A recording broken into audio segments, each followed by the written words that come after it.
नमस्ते, culinary artist cooking च्यानलको अर्को नयाँ एपिसोडमा यहाँलाई स्वागत छ।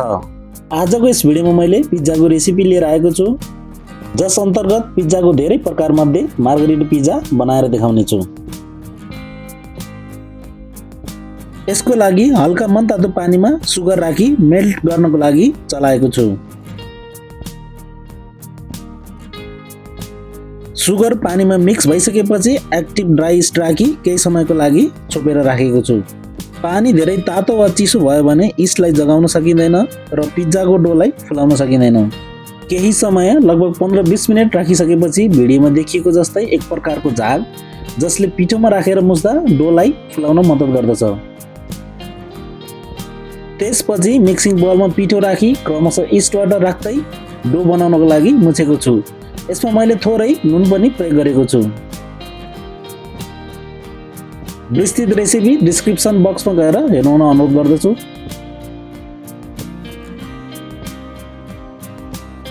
डो स्मुथ तथा फ्लफी नभइन्जेलसम्म मुछेको छु, साथै धेरै बेर मुछ्दा पिठोमा ग्लुटिन फर्म भई डो पछि इलास्टिक बन्ने गर्दछ।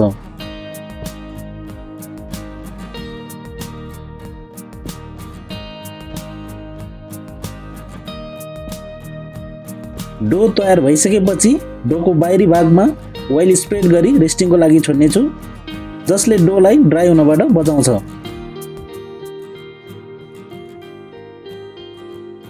डोलाई रेस्टिङमा राख्दा इस्टको प्रयोगले गर्दा लगभग साइजमा डबल हुने गर्दछ। डोलाई केही समय रेस्टिङमा छोड्दा डो लगभग डबल भएको छ र सानो सानो पोर्सन्समा छुट्टाई पुनः रेस्टिङको लागि छोड्ने छु। डोलाई ओभरनाइट रेस्टिङ राख्दा अझ इलास्टिक तथा फ्लफी बनाउन सकिन्छ। त्यसपछि मैले पिज्जामा प्रयोग हुने चिज मोzzarella चिजलाई सानो सानो डाइसमा काटेर राखेको छु। यसको अलावा यसलाई ग्रेटरको प्रयोग गरी सानो सानो साइजमा पनि बनाउन सकिन्छ। पिज्जाको लागि चाहिने टोमेटो सस बनाउन लागेको छु। यसको लागि ओइलमा चप गार्लिक राखी चलाउने र कलर आएपछि मिर्बुवा राखी चलाएको छु।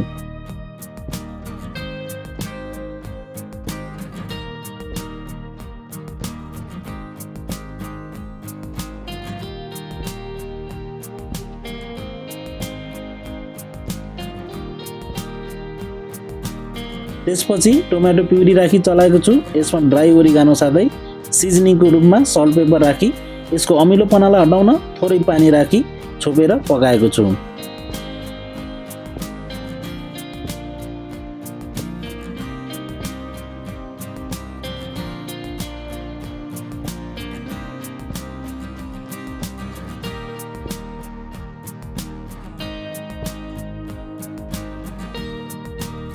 टोमेटो सस तयार भइसकेपछि मैले यसमा फ्रेस बेजिल थप राखेको छु। टोमेटोको अमिलोपनालाई घटाउनको लागि चिनीको प्रयोग गर्न पनि सकिन्छ।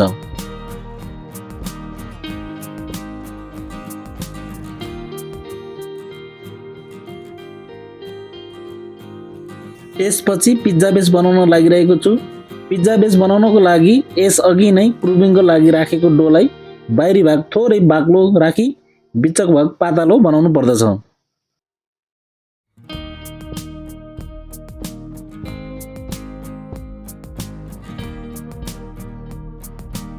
पिज्जा बेस राम्रोसँग पकाउनको लागि बेस तयार भइसकेपछि फोर्कले भिडियोमा देखिएको जसरी नै छेड्नु पर्दछ।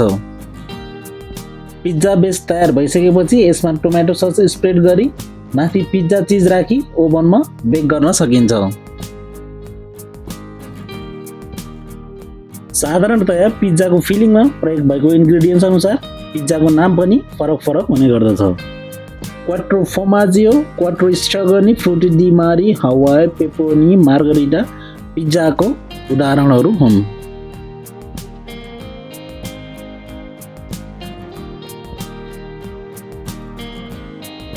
पिज्जाको क्रस्टलाई साइनिङ गर्न ओलिभ ओइल प्रयोग गर्न सकिन्छ।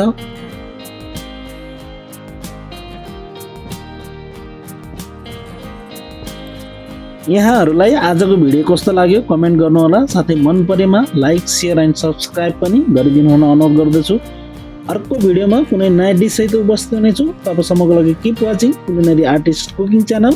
C you and bye by.